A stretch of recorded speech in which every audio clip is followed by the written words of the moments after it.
Usa a vida dele, Senhor, em nome de Jesus. Amém. Amém. Glória a Deus. Aleluia. Irmãos, eu gostaria de estar convidando vocês a abrirem as Bíblias de vocês no livro de Apocalipse, capítulo 3. Vamos ler do versículo 1 ao versículo 6.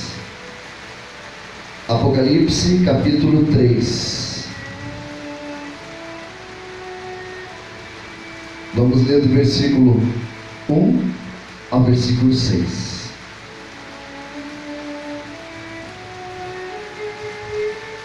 Livro da Revelação, né? Livro de Apocalipse, que vem falar sobre os últimos tempos. Acharam, irmãos? Vamos ficar de pé na presença do Senhor? Está escrito assim, Apocalipse capítulo 3, versículo 1.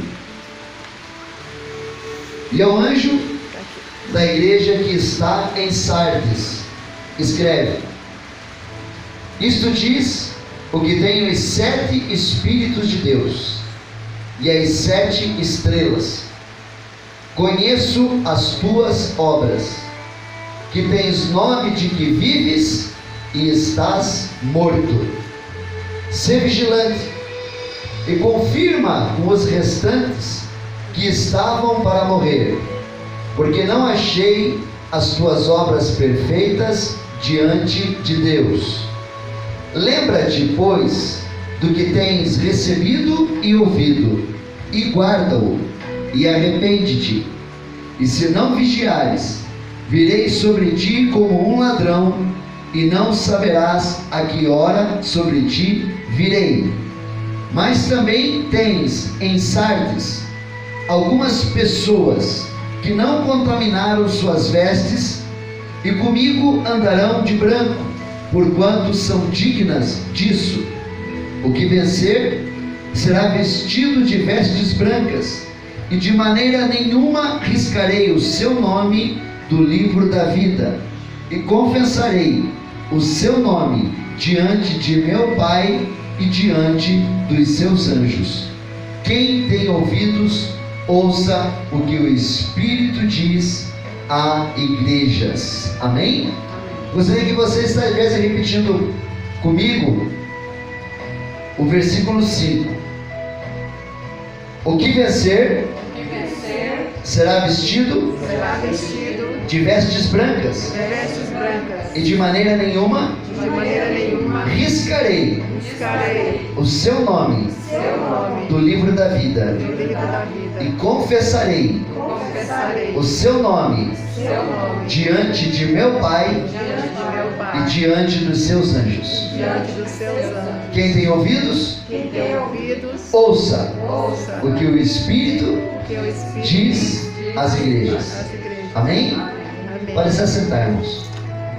Pai, a tua palavra vai ser pregada.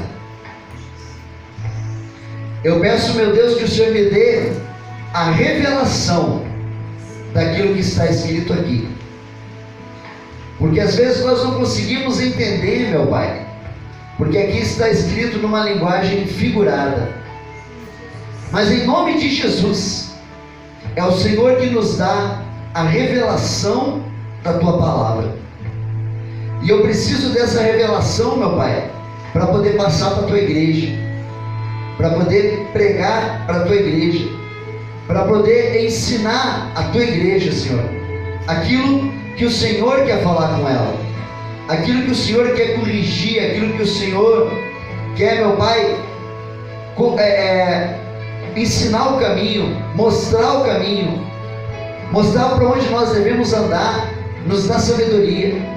Então, meu Pai, em nome do Senhor Jesus, que o Senhor me use como vaso nessa noite para falar com a tua igreja, para falar com o teu povo, e que nós possamos, meu Pai, sair daqui cheios do Espírito Santo, em nome de Jesus Cristo. Amém. Irmãos, nós estamos estudando às 7 igrejas da Ásia. Isso é um privilégio. É um privilégio que poucas igrejas têm, porque são poucos os pastores que pregam essa palavra.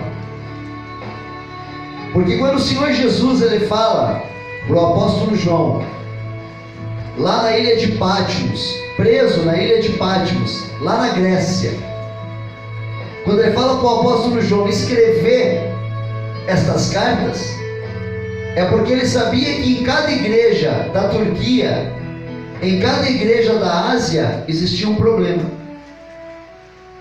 Existia uma coisa que estava acontecendo naquela igreja e que Jesus Cristo precisava corrigir. Então o próprio Senhor Jesus ele aparece para João e fala: João, escreve aí aquilo que essas igrejas fazem de bom, e escreve aí aquilo que essas igrejas estão errando. Então, quando nós estudamos as igrejas da Ásia, é como se o Senhor Jesus mostrasse para nós como que a nossa igreja deve se dirigir, como que a nossa igreja deve estar sobre a face da terra. Porque aqui o Senhor Jesus fala para cada igreja qual era o problema que precisava ser resolvido, o que não precisava se repetir. E ainda o Senhor Jesus elogia as obras dessas igrejas também, elogia a obra dos cristãos.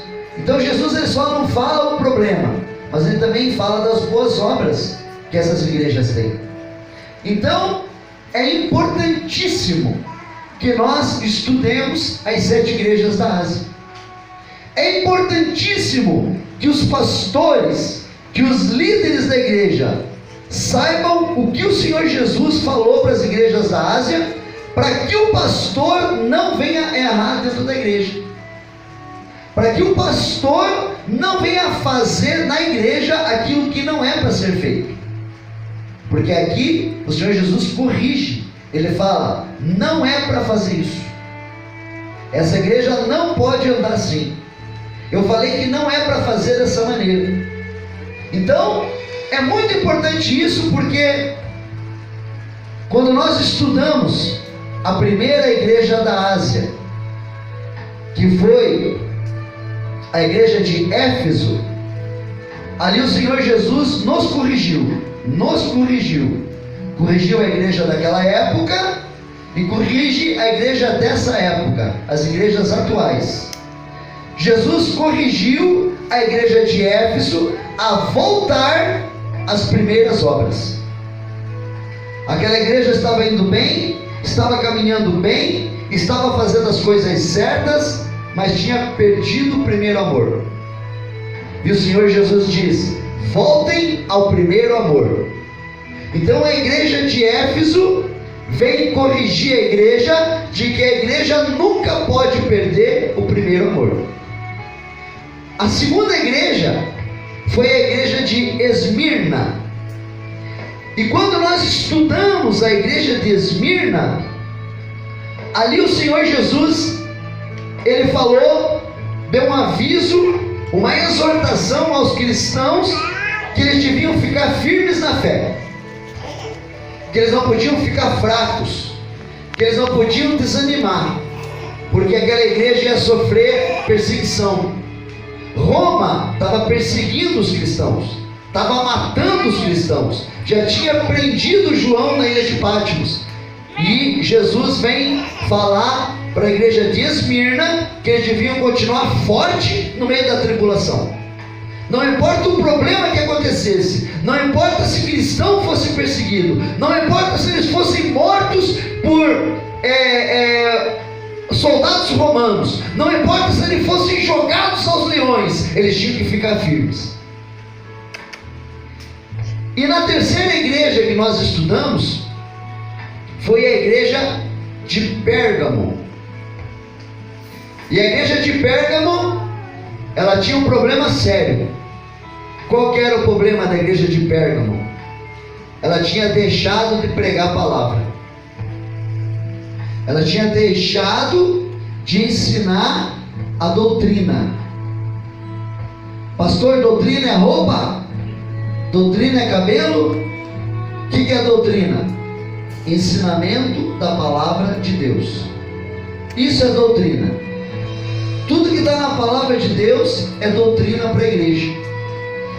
A igreja de Pérgamo, que era a terceira igreja, ela não estava mais ensinando a doutrina para os cristãos. E pior do que isso, eles estavam colocando coisas do mundo dentro da igreja. Aquilo que estava acontecendo nas igrejas que não eram cristãs, eles estavam trazendo para dentro da igreja. Estavam deixando as coisas de Deus e colocando dentro da igreja as coisas do diabo. Então o Senhor Jesus diz para os cristãos da igreja de Pérgamo: voltem para a doutrina, voltem para o ensino da palavra, porque os costumes do mundo estão entrando dentro da igreja, e não é para acontecer isso. Igreja é lugar santo, igreja é lugar onde o altar é santo, igreja é onde nós tiramos as sandálias dos nossos pés e entramos num lugar santo para louvar e adorar o Senhor. E costumes do mundo não podem entrar dentro da igreja. Para a quarta igreja, que foi a igreja de Tiatira, ali foi um problema grave. Estudamos semana passada. Quem quer recordar pode entrar no canal da nossa igreja, Igreja de Jesus Cristo, Filho de Davi, no YouTube. Nós temos uma página lá, e vocês podem estar estudando primeira, segunda, terceira e quarta igreja, que foi a última, foi a igreja de Tiatira. Na igreja de Tiatira estava acontecendo um problema onde existia uma profetisa lá, e Jesus chama aquela profetisa de Jezabel. Aquela mulher estava dando profecia do inferno lá dentro, profecia do diabo. Não tinha profecia de Deus lá, não tinha revelação de Deus. Aquela mulher estava sendo usada pelo diabo para dar profecia dentro da igreja, desviar as pessoas da igreja e levar as pessoas para fora da igreja a cultuar outros deuses, a cultuar outras religiões, a sair dos caminhos do Senhor e se desviar da igreja. Era isso que estava acontecendo na quarta igreja, na igreja de Tiatira. O Senhor Jesus fala: toma cuidado com essa Jezabel, toma cuidado com essa profetisa, porque ela está levando vocês à idolatria, ela está levando vocês a sair da igreja e adorar a outros deuses. Então o Senhor Jesus não quer saber de profecia do inferno dentro da igreja. Jesus quer saber que se existir uma profecia, existir uma revelação, os cristãos, os irmãos, o pastor, a pastora, ou aquela pessoa que for usada por Deus, ela tem que estar certa de que aquilo vem de Deus. Porque quando aquela pessoa ela vem dar uma profecia, ela vem dar uma revelação, é a mesma coisa que ela dizer: assim diz o Senhor. E quando você diz assim diz o Senhor, e o Senhor não falou nada, você está blasfemando contra o Espírito Santo. Você está falando uma coisa que Deus não falou, não foi o Senhor que disse. Então, o que o Senhor quer? Que a gente tome cuidado com profecia, tome cuidado com revelação, que a gente julgue o profeta e que julgue a profecia, para que isso não entre dentro da igreja e venha trazer problema para a igreja. Porque o Senhor Jesus sabe que existe revelação de Deus, existe revelação humana e existe revelação do diabo. Então, uma é verdade e duas são mentira. E como o Senhor Jesus sabe que existe esse problema e pode haver esse tipo de coisa, então o Senhor Jesus diz que é melhor que tenha o ensino da palavra. É melhor que a verdadeira revelação seja a revelação da palavra, seja a pregação da palavra. Se o Senhor Jesus quiser usar em revelação, quiser usar em profecia, amém. Mas a pessoa tem que estar certa de que foi o Senhor que disse. Tem que estar certa que aquela revelação vem de Deus. Porque ela não pode dizer assim diz o Senhor, se aquilo não for de Deus. E é caso sério para ela e para a alma dela. Porque ela mesma vai ter problema por estar falando para as pessoas uma coisa que ela diz que é de Deus e não é. É humana ou é do diabo? Amém? E hoje nós vamos estudar a quinta igreja, a igreja de Sardes, né? E nós vamos ver que cada igreja da Ásia, ela representa, profeticamente, ela representa uma época da igreja cristã. A igreja de Sardes, que nós vamos estudar hoje, representa a igreja de 1500, de 1517, quando Lutero, né, protestou contra a igreja católica romana. Então essa igreja de Sardes, ela representa essa época. Ela representa a época que Lutero trouxe para nós a justificação pela fé. Trouxe a Bíblia de novo para a mão do cristão. E o cristão ele tem que ser orientado pela Bíblia. Não pode ser orientado por nenhuma outra doutrina a não ser a palavra de Deus. E é isso que Lutero veio trazer para nós. Como não estavam fazendo isso, como não estava sendo usada a Bíblia para evangelizar os cristãos, Lutero protestou e falou: isso é mentira. E Lutero colocou as suas famosas 95 teses, né, para mostrar que nós éramos salvos pela graça de Deus e pela justificação pela fé, que nós não éramos salvos pelas obras, mas era pela justificação da fé. A fé que vem de Deus, nós somos salvos pela graça de Deus, pelo sacrifício do Senhor Jesus. Amém? Então hoje nós vamos estudar a quinta igreja, que é a igreja de Sardes. E nós vamos ver hoje o que o Senhor Jesus tem para nós hoje.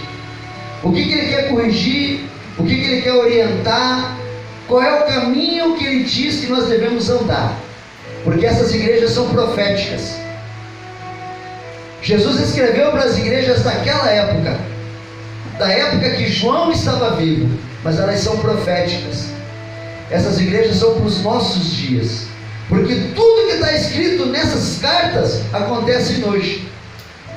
Todos os erros que tem nessas cartas, as igrejas estão cometendo hoje, e só não estão se corrigindo porque não estão estudando a palavra. Porque se estivesse estudando a palavra, tivesse na orientação do Espírito Santo, a igreja nos dias de hoje estaria se corrigindo, porque o Senhor Jesus está à porta. O Senhor Jesus está voltando a qualquer momento, e nós precisamos estar como virgens prudentes, sabendo que Ele pode vir a qualquer momento, a qualquer hora, e que nós precisamos estar preparados para subir com o Senhor. Amém?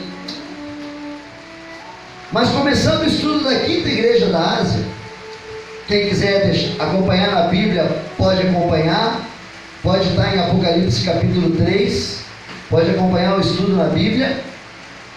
Começando o estudo da quinta igreja da Ásia, vamos então ver o que o Senhor Jesus fala para o apóstolo João escrever para os cristãos da cidade de Sardes. Lendo agora Apocalipse capítulo 3, versículo 1, que está escrito assim: e ao anjo da igreja que está em Sardes escreve: isto diz o que tem os 7 Espíritos de Deus e as 7 estrelas.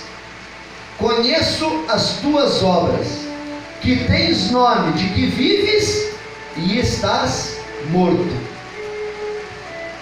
Olha que sério o que o Senhor Jesus diz para os cristãos da igreja de Sardes: que eles têm nome de que estão vivos, mas na realidade estão mortos. O Senhor Jesus se apresenta aqui como aquele que tem os 7 Espíritos de Deus. Ele diz que tem as 7 qualidades do Espírito Santo escritas no livro do profeta Isaías. que são espírito de sabedoria, de entendimento, espírito de conselho, espírito de fortaleza, de conhecimento e de temor do Senhor. Esse mesmo Espírito que tem todas essas qualidades é o mesmo Espírito Santo que está em você. É o mesmo Espírito Santo que coloca em você todas as qualidades que Ele tem. Amém? Glória a Deus. Quando o Senhor Jesus diz que Ele tem os 7 Espíritos de Deus, Ele se refere que tem a plenitude de tudo, que é aquele que venceu na cruz, que tem poder sobre todas as coisas, aquele qual toda autoridade é dada por Deus, no céu, na terra e em todo o universo. O nosso Senhor também diz que Ele é aquele que tem as 7 estrelas, ou seja, aquele que guia com a sua luz, através do Espírito Santo. Oh, glória a Deus, aleluias! Somos guiados pelas 7 estrelas, somos guiados pela luz do Espírito Santo, não andamos em trevas, porque o Senhor está conosco. O Senhor Jesus diz assim aos cristãos da igreja de Sardes: conheço as tuas obras, que tens nome de que vives e estás morto. Com esta frase que o Senhor Jesus dá, Ele dá um diagnóstico do problema da igreja de Sardes. O diagnóstico das igrejas dos dias de hoje, que precisam se corrigir. Ele diz que aparentemente os cristãos de Sardes estavam vivos, mas na realidade estavam mortos. Esta morte era a morte espiritual, ou seja, a apatia espiritual, ou seja, cristãos que parecem que estão salvos por estarem dentro da igreja, mas na realidade é só aparência.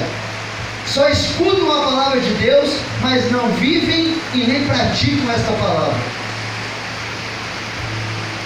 Preste atenção, irmãos. As pessoas têm uma visão limitada. Podem ver outras pessoas somente por fora, mas Jesus, Ele vê o interior do ser humano.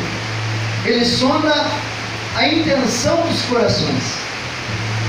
Ele não pode ser enganado por ninguém. Por isso que Ele fala: eu conheço as tuas obras. A igreja de Sardes teve a reputação de ser ativa, de ser viva, mas Jesus sabia que estava quase morta, que eram cristãos que se apagaram, que não levavam mais o Evangelho de Cristo adiante. Irmãos, frequentar uma igreja, escutar a pregação da palavra, mas viver uma vida diferente lá fora, sendo um crente secreto, faz o cristão ser apenas um crente zumbi, ou seja, um morto-vivo, uma pessoa que está morta espiritualmente. É o famoso joio no meio do trigo. Sabe qual era o problema da igreja de Sardes? Hipocrisia. Hipocrisia. Crentes hipócritas que entravam dentro da igreja, que iam ao culto, mas não viviam aquilo que aprendiam, não viviam aquilo que era pregado, não viviam aquilo que estava na palavra de Deus. Hipocrisia. Esse era o maior problema que tinha a igreja de Sardes. Por isso que eles pareciam que estavam vivos, mas na realidade eles estavam mortos. Mortos espiritualmente. E o Senhor Jesus diz para a igreja que ela não pode morrer espiritualmente. Não adianta você estar sentado na igreja escutando a palavra. Não adianta você vir na igreja do Senhor se na realidade você está morto. Se essa palavra não te vivifica, se você não vive essa palavra, se você não pratica essa palavra, você está morto. E o maior exemplo de morte espiritual eram os fariseus, eram os saduceus, eram os religiosos da época de Jesus. Era o maior exemplo de hipocrisia. Aqueles homens usavam roupas de religiosos, usavam um turbante de religioso, usavam um avental de religioso, mas o Senhor Jesus disse que ele era sepulcros caiados, que estava tudo podre por dentro deles. Jesus disse que eles eram como pratos, como taças, que era lavado por fora, mas que tinha comida podre dentro. Hipocrisia. Hipocrisia. Os saduceus, eles obedeciam a lei, eles obedeciam o Antigo Testamento, guardavam o sábado, tentavam cumprir as leis, mas eles colocavam ao redor das leis uma cerca. E sabe o que é a cerca? Doutrina de homens, doutrina de religiões. Jesus, ele cumpria a lei. Jesus não é contra cumprir a lei. A lei é o esboço da graça. Jesus fez um esboço no Antigo Testamento, fez um esboço na lei do que ia acontecer na graça, do que ia acontecer na vida dele. Mas aqueles fariseus hipócritas, eles colocavam cercas ao redor da lei. Ou seja, eles diziam que uma mulher não podia guardar o sábado, que um homem não podia guardar o sábado, mas Jesus diz que eles roubavam as ofertas. Jesus diz que eles eram roubadores, ladrões. Jesus diz que eles iam pedir ofertas nas casas das viúvas. E pelo que Jesus falou, a gente entende que eles faziam muito mais coisas erradas nas casas das viúvas. Não era só ir lá pedir oferta, porque eles eram hipócritas, mortos espirituais. Por isso que aqueles homens, com aquela roupa de religioso, com aquele turbante de religioso, com aquele avental de religioso, quando ele colocava a mão sobre um homem, sobre uma mulher doente, não acontecia nada. Morto espiritualmente, não acontecia nada, não tinha unção do Espírito Santo, não tinha nada, porque era uma hipocrisia espiritual. E era assim que estava vivendo a igreja de Sardes. Os cristãos estavam como crentes disfarçados dentro da igreja, estavam como crente carnaval que usa máscara. Que o que mais tem na igreja hoje é crente carnaval. Entra na igreja, mas está usando máscara. Sai da porta para fora, só vai fazer coisa errada. Não tem como você servir dois senhores. Ou você serve o Deus de Israel, ou você serve o Deus deste mundo, o diabo. Ou você vive uma vida de santidade, ou você vive uma vida no pecado. Ou você vive uma vida na presença de Deus, ou você vive longe de Deus e perto do pecado. A Bíblia diz que quem for frio ou morno, Deus vomita da boca dele. Ou você é quente ou você não é. Ou você é de Deus ou você não é. Ou você serve a Deus ou você não serve. Não adianta usar turbante, não adianta usar máscara, não adianta usar roupa de religioso, se por dentro está tudo podre. Tudo podre. Aqueles fariseus chegaram para Jesus e falaram que Jesus não podia fazer obra no sábado. O senhor não pode fazer obra no sábado, porque você quebra a lei. Sabe o que Jesus falou? O sábado foi feito para o homem, e não o homem para o sábado. Jesus disse assim para eles: o que é que você vai fazer se no sábado um boi ou um animal teu sentir sede? Você vai dar água para ele ou vai deixar morrer de sede? Você vai dar comida para ele ou vai deixar com fome? Então não venha com hipocrisia aqui de falar que eu tenho que guardar sábado. Não venha com hipocrisia, porque vocês são obrigados a fazer obras no sábado. E as igrejas que falam para as pessoas guardar o sábado, elas não podem ter funcionário trabalhando no sábado,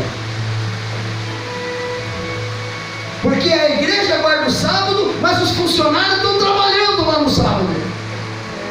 Que guardar sábado que é esse? Onde o cristão guarda o sábado e os funcionários ficam trabalhando.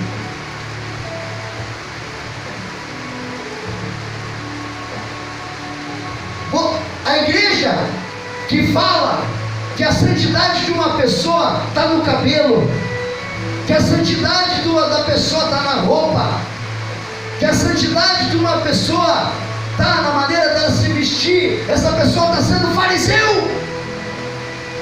Fariseu! Nós podemos ver uma mulher de calça tendo uma vida honrada. A única coisa que a mulher não pode andar na igreja embalada a vácuo. Ela tem que usar uma calça decente, aonde não chame atenção. A roupa que ela entra, saia da sua casa para ir para a igreja e ela olha no espelho e fala: Espírito Santo, essa roupa está certa para mim na igreja? Porque tem que usar uma roupa decente, ordem e decência. Mas nós não somos santos por causa da nossa roupa. Nós não somos santos porque nós somos religiosos. Nós não somos santos porque guardamos o sábado. Nós não somos santos por causa disso. Nós somos santos porque Jesus Cristo nos separou para Deus. Oh, glória a Deus, aleluias! Aleluia.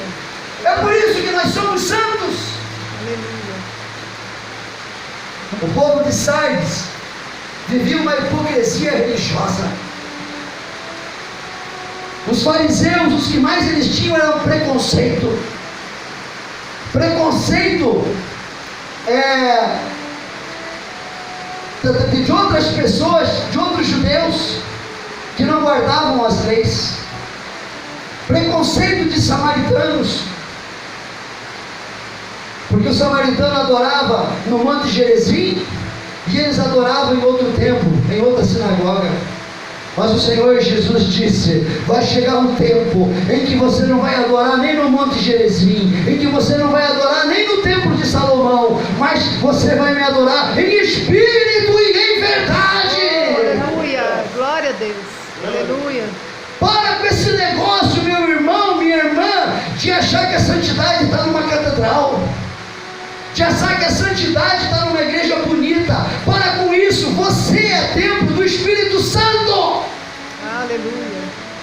Não precisa mais restaurar o templo de Salomão. O templo é você. Você é o templo. Aleluia. Você. O templo de Salomão era uma figura daquilo que ia acontecer com você. Hoje o Santo dos Santos está dentro de você. Aleluia. O Santo dos Santos é o teu espírito humano, aonde o Espírito Santo habita. Aleluia. O Santo dos Santos está dentro de você. O reino de Deus está dentro de você. Você é o templo do Espírito Santo. Aleluia.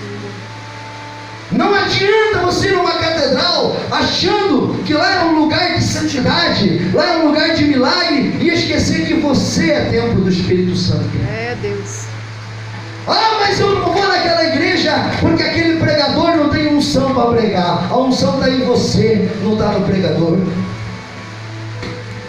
Mesmo que o pregador esteja usando uma palavra tranquila, não seja um eloquente para pregar, a unção está em você. É, Pai. Se aquela pessoa está em sinceridade de coração, se aquela pessoa está fazendo o melhor para Deus, pode ter certeza que uma frase que ela vai falar vai servir para a tua vida. Aleluia. Talvez a pregação dela não seja aquela pregação, mas uma frase só aquela frase vai mudar a tua vida. É Deus. Eu conheço um homem que ele não entendia nada que o pastor pregava, mas ele se converteu porque ele guardou uma frase. Ele nunca esqueceu quando o pregador falou que Jesus disse assim: eu sou o caminho, a verdade e a vida, e ninguém vem ao Pai senão por mim. Glória a Deus. Ele não entendia nada, mas ele entendeu essa frase. Aleluia. E com essa frase ele se converteu. E com essa frase a graça de Deus veio sobre a vida dele. E com essa frase ele foi separado para Deus. E com essa frase ele não precisou mais viver uma vida de hipocrisia. Aleluia. Ser um cristão morto é ser um cristão que não usa fé. Pastor, mas eu uso a minha fé. Então tá bom. Quando tem alguém doente lá dentro na tua casa, você ora primeiro ou vai dar remédio primeiro? Primeiro você vai por remédio ou vai por oração? Deus pode usar o remédio para curar, mas primeiro é a fé. Amém. Glória a Deus. Primeiro nós vivemos pela fé.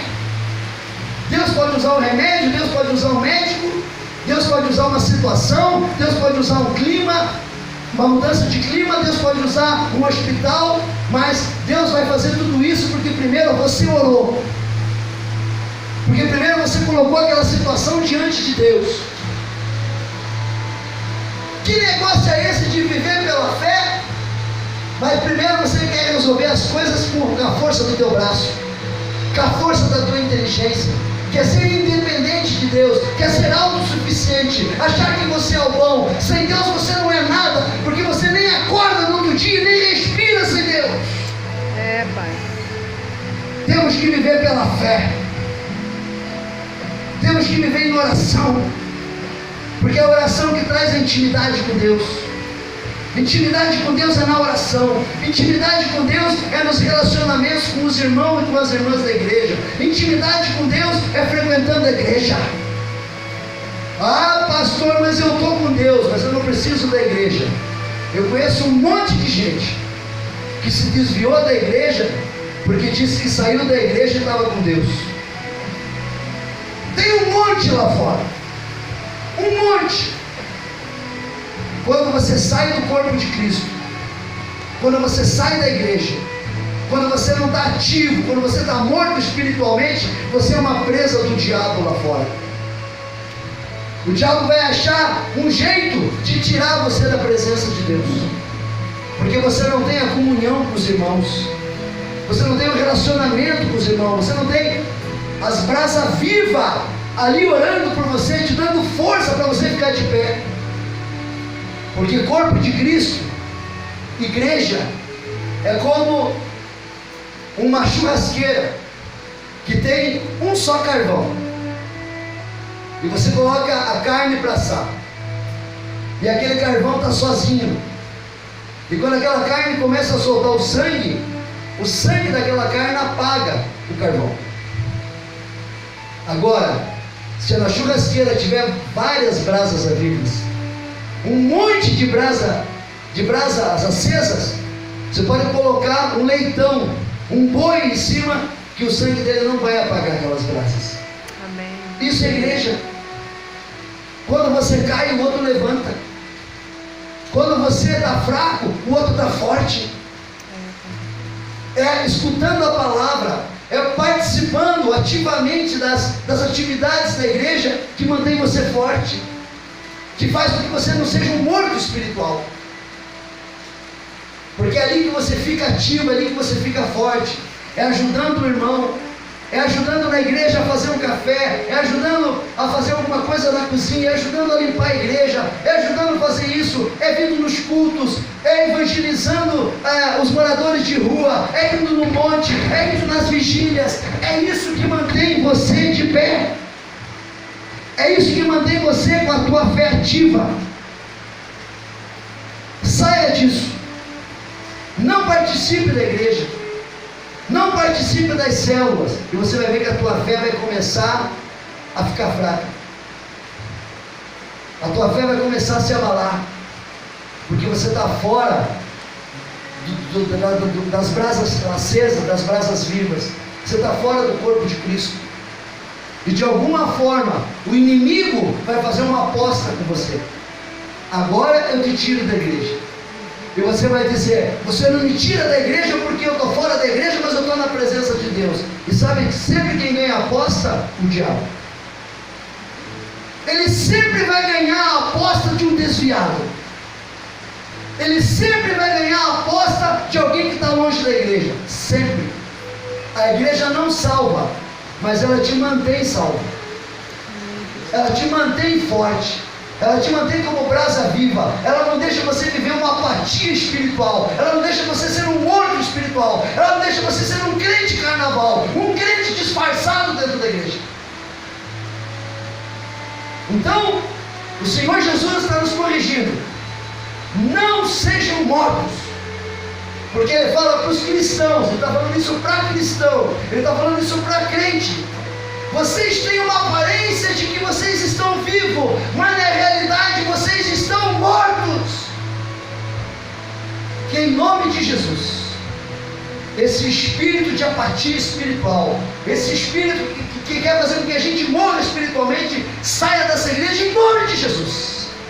Que nós possamos estar fervorosos, quentes, em chama diante do Espírito Santo, diante do Deus de Israel, diante de Jesus Cristo, o nosso Senhor e Salvador, louvando, adorando, trabalhando, participando, que nós possamos estar ativos na obra do Senhor, para que a gente não tenha apatia espiritual, para que a gente não seja um morto espiritual dentro da igreja.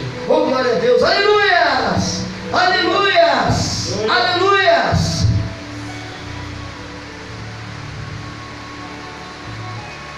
Continuando o estudo da quinta igreja, a igreja de Sardes, vamos ver que o Senhor Jesus, após se apresentar como aquele que tem os 7 Espíritos de Deus e as 7 estrelas, o nosso Senhor agora vem exortar e dar um importante aviso aos cristãos da igreja de Tiatira. Vamos ver isso no versículo 2, que está escrito assim: Sê vigilante e confirma os restantes que estavam para morrer, porque não achei as tuas obras perfeitas diante de Deus. Pastor, as minhas obras dentro da igreja, não é diante das pessoas que as suas obras têm que estar bem. É diante de Deus. É Deus que tem que saber se as tuas obras estão boas ou não. O Senhor Jesus faz uma exortação aqui. Fala para os cristãos de Sardes serem vigilantes, ou seja, que tivessem cuidado para não desanimar em sua vida espiritual, e que ainda deveriam trabalhar mais para a obra de Deus. E deveriam avisar o restante dos cristãos da importância de continuar evangelizando pessoas que ainda precisavam ser salvas naquela cidade, que ainda precisavam conhecer a Cristo como Senhor e Salvador.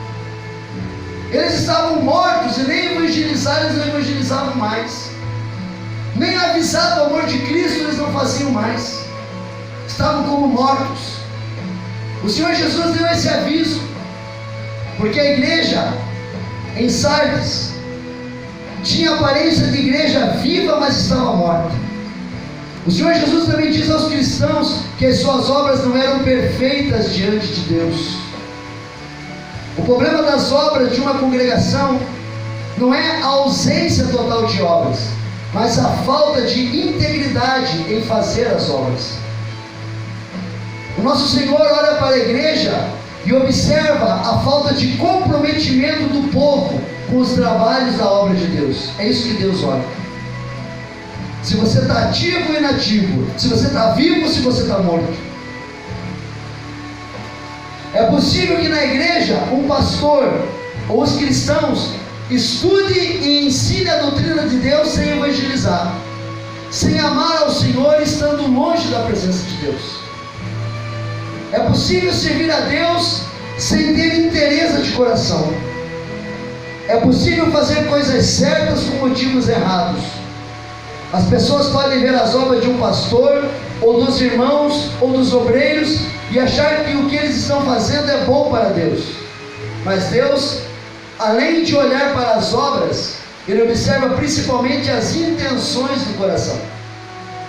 Ou seja, se estas obras estão sendo feitas com amor, com comprometimento, ou se elas estão sendo feitas relaxadamente. Deus dá mais valor para as obras de amor que os cristãos ou os pastores fazem fora do púlpito do que apenas pregarem no púlpito. Pregar 40, 50 minutos aqui é fácil. Eu quero ver viver o Evangelho 24 horas. Eu quero ver você se relacionar e ajudar o teu irmão 24 horas. Isso que eu quero ver. É muito fácil ser um pastor itinerante, que vai em várias igrejas pregar, levar uma palavra, mas ele não tem responsabilidade para cuidar daquele povo. O pastor que tem que ser valorizado na igreja não é aquele pastor que vem visitar, é aquele pastor que cuida das ovelhas. É esse pastor que tem que ser valorizado. Porque esse pastor prega toda semana, prega todo mês, e ninguém aguenta mais ele pregar, mas é ele que cuida da tua vida. É ele que cuida da tua família, é ele que cuida daquele rebanho. Porque aquele pastor itinerante, ele prega e ó, ele não quer nem saber das ovelhas. O pastor evangelista, ao mesmo tempo que ele tem uma porta enorme para trazer pessoas, ele tem um portão enorme para mandar embora, porque ele não cuida de ninguém. O pastor que tem que ser valorizado é aquele que cuida do rebanho, aquele que cuida das suas ovelhas, assim como Jesus fazia. Jesus cuidava dos 12, Jesus cuidava das mulheres, Jesus cuidava das multidões. Esse é o verdadeiro pastor, não aquele que vem trazer uma palavra de meia hora, 40, 50 minutos, mas não tem comprometimento nenhum, nem com a obra de Deus e nem com a igreja do Senhor.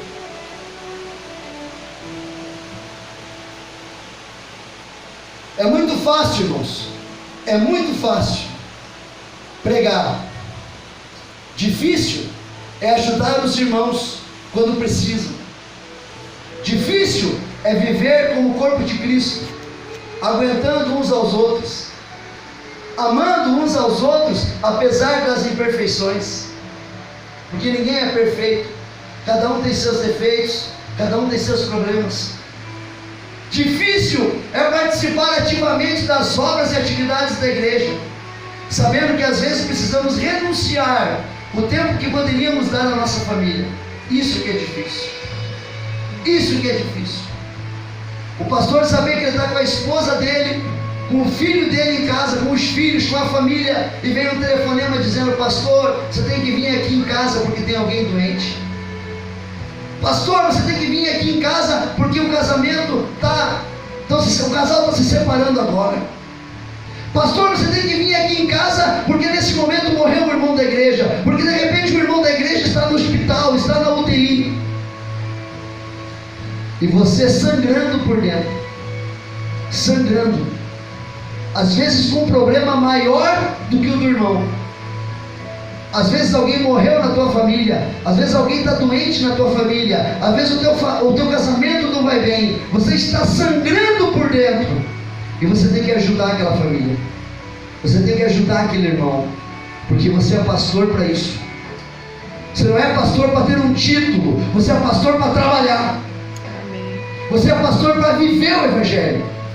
Você é pastor para cuidar das ovelhas, para cuidar do rebanho do Senhor, mesmo que você tenha que renunciar à tua família. Por isso que quando Deus escolhe pastores, quando Deus escolhe pessoas, Ele sabe que aquelas pessoas vão ter comprometimento, vão ter renúncia de vida. Ele sabe que eles vão aguentar as barras que vão chegar, os problemas que vão chegar. Eles vão ter força para isso. Vão sangrar por dentro, mas vão dar risada por fora, porque ele não pode desanimar um irmão ou uma irmã que está com problema. Ele tem que estar forte. Ele é o pastor, ele é o líder do rebanho, ele tem que estar de pé, apesar de ele estar sangrando por dentro, apesar de ele estar triste por dentro. Para isso que ele é chamado para ser pastor. Glória a Deus. Não é fácil, irmãos, é uma carga pesada, mas Deus nos dá condições para isso. Deus nos capacita para isso. Nós somos fortes porque temos Cristo, porque se for pela nossa carne nós não conseguimos, é a força de Cristo em nós.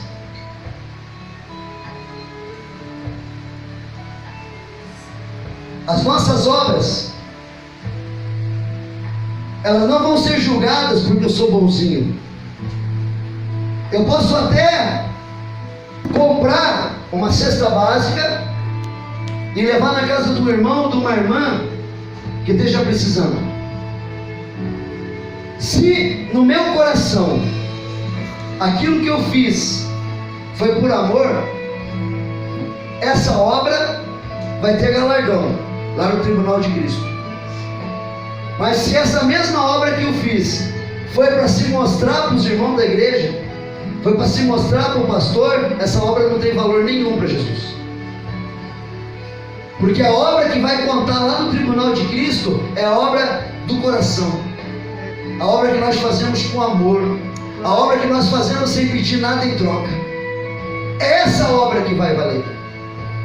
Tem pessoas que se acham melhor do que as outras porque tem teoria não sei do que, porque estuda espiritualidade, porque faz doação não sei aonde, porque dá cesta básica não sei aonde, porque faz isso, porque faz aquilo. Se você não tem Jesus, não adianta nada as suas obras. Você tem que ter Jesus e as obras, a fé e as obras. Sem fé, o ser humano nunca vai agradar a Deus.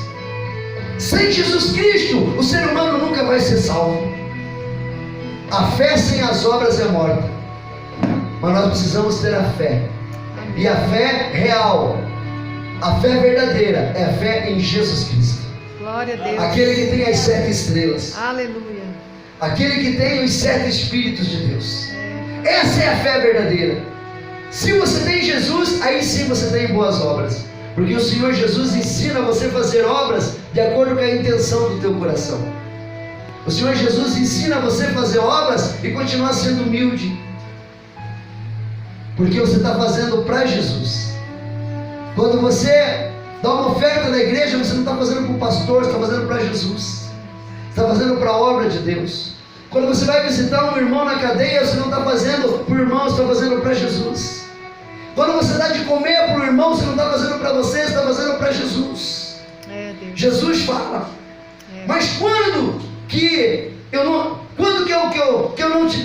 te dei de comer, nunca te dei de beber? Quando você não foi dar para aquele que precisava. Quando você não foi visitar aquele que estava preso. Quando você não foi visitar aquele que estava doente. E quando você está fazendo tudo isso, você está fazendo para Jesus. Mas de acordo com as obras do teu coração. Você tem que fazer para Jesus, não para as pessoas. Essas são as verdadeiras obras. Obras que são feitas para tocar trombeta. Essas obras não vão ser aceitas no grande dia do tribunal de Cristo. Nós não temos que fazer obras para tocar trombeta. Nós temos que fazer obra para receber galardões de Cristo. Oh, glória a Deus, aleluias! É para isso que nós temos que fazer obras. Mas voltando à pregação, depois que Jesus diz aos cristãos de Sardes que eles estavam apáticos na sua fé, que estavam mortos espiritualmente, e Deus não se agradava de suas obras, olha o que Jesus diz no versículo 3: lembra-te, pois, do que tens recebido e ouvido, e guarda-o, e arrepende-te. E se não vigiares, virei sobre ti como um ladrão, e não saberás a que hora sobre ti virei. Olha bem, irmãos, a exortação que Jesus faz aqui. Ele diz assim: lembra-te, pois, do que tens recebido e ouvido, guarda-o e arrepende-te. Jesus se refere aqui que os cristãos esqueceram dos ensinos da palavra de Deus. Eles esqueceram das pregações. Eles esqueceram daquilo que os seus líderes ensinaram. Esqueceram do que leram e escutaram da doutrina da palavra de Deus. Esqueceram, não deram ouvidos. Estão praticando lá fora coisas diferentes daquilo que o Espírito Santo ensinou. Eles não lembravam mais, esses cristãos de Sardes, eles não lembravam mais das grandes bênçãos recebidas. Não lembravam mais de valorizar a sua comunhão com Deus e com os irmãos da igreja. não valorizavam mais o Evangelho, principalmente o sacrifício que Jesus tinha feito na cruz por amor à humanidade. Estavam brincando de ser crentes, vivendo uma vida de hipocrisia e de aparência dentro da igreja. Irmãos, a ceia do Senhor que nós vamos fazer hoje foi dada e ensinada por Jesus para ser a celebração central e mais importante das reuniões dos cristãos. Eu sei que tem pessoas que faltam a ceia. Hoje tem irmãos que faltaram, mas nunca falta essa reunião, porque é nessa reunião que nós temos comunhão com Cristo e com os irmãos. É nessa reunião que nós vivemos realmente a eclésia, que vivemos realmente a comunhão com o Senhor Jesus, porque a igreja somos nós. Jesus é o cabeça e nós somos o corpo. O Evangelho não é apenas para ouvir, mas é para se direcionar, se corrigir e para ser obedecido e praticado.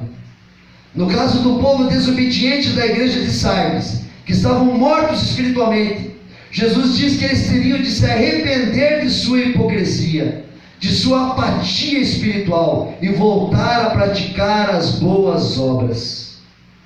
O nosso Senhor também diz que se eles não se arrependessem e não voltassem a praticar boas obras, ele viria como ladrão, sem avisar a hora que viria. Aqui Jesus diz que os cristãos deveriam acordar e estar atentos e preparados para o arrebatamento, ou seja, para a volta gloriosa do Senhor Jesus à terra, para buscar a sua igreja.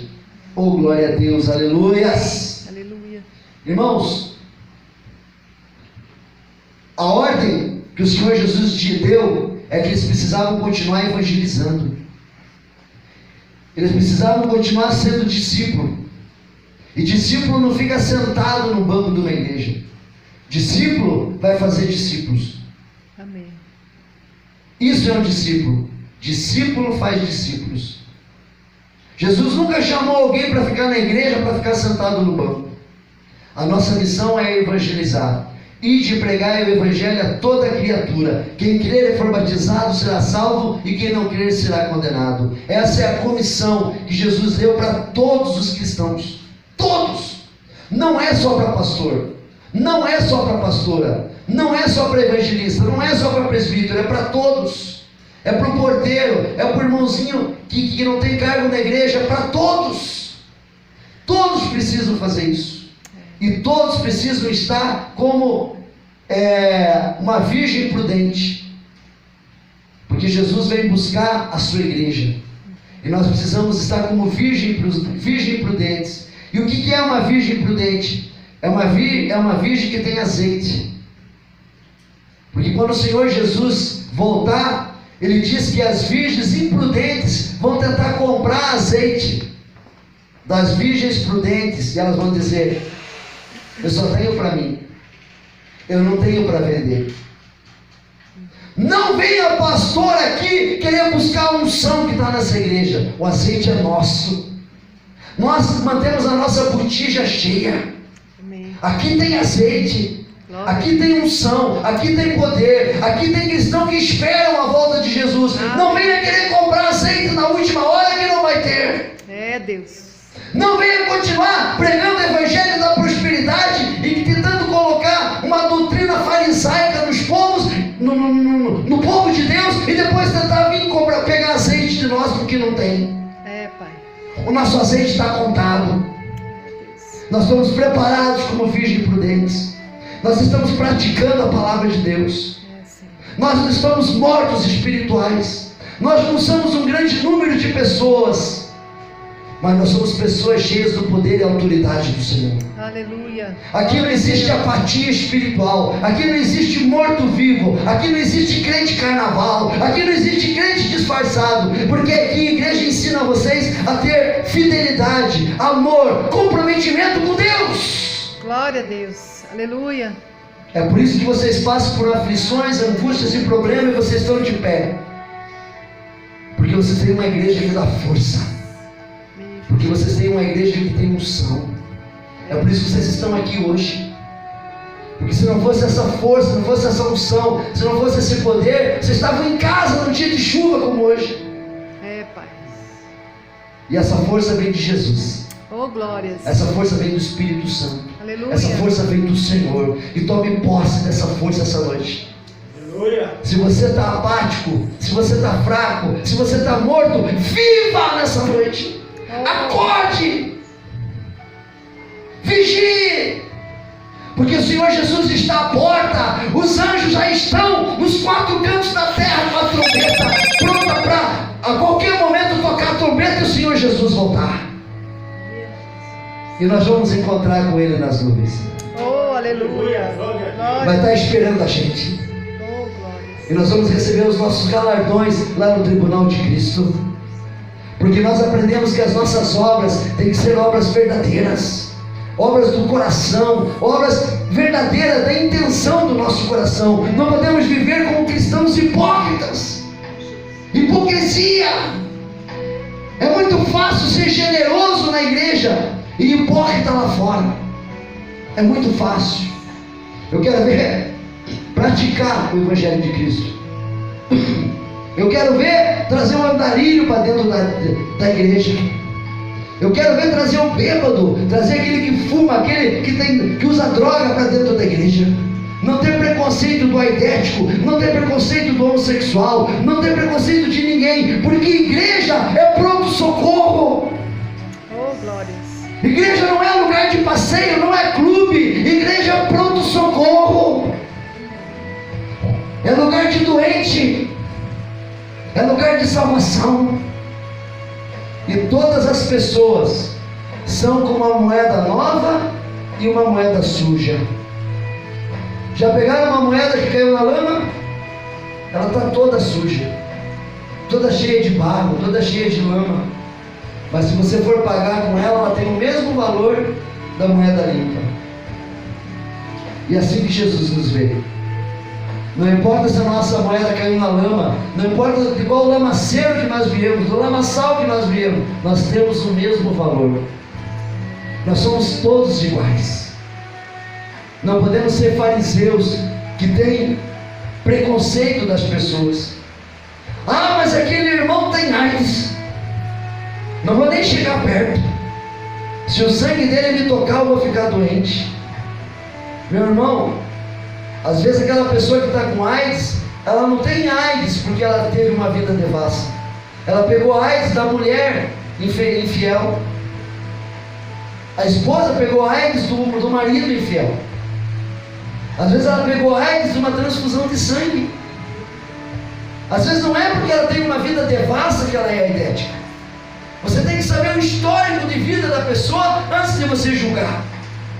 Sabe o que é a Bíblia? Bíblia não é uma janela que você olha pela janela e você julga quem passa. Bíblia é um espelho que você olha para você e você fala assim: o que eu preciso me corrigir, o que eu preciso mudar, o que eu preciso melhorar. A Bíblia ela tem que ser um espelho e não uma janela. A Bíblia tem que refletir você, refletir a tua vida, refletir os teus atos, aquilo que você está fazendo diante de Deus. Porque todos nós temos telhado de vidro. Se jogar uma pedra, despedaça tudo. Todo mundo tem telhado de vidro. Então não deixe que ninguém jogue a primeira pedra. Glória a Deus, aleluias. Eu gostaria de convidar a igreja a ficar de pé. Mesmo o Senhor Jesus sinalizando os erros da igreja de Sardes, exortando os cristãos que pareciam que tinham a aparência de estarem vivos, mas estavam mortos, pedindo que se arrependessem e voltassem a fazer as boas obras.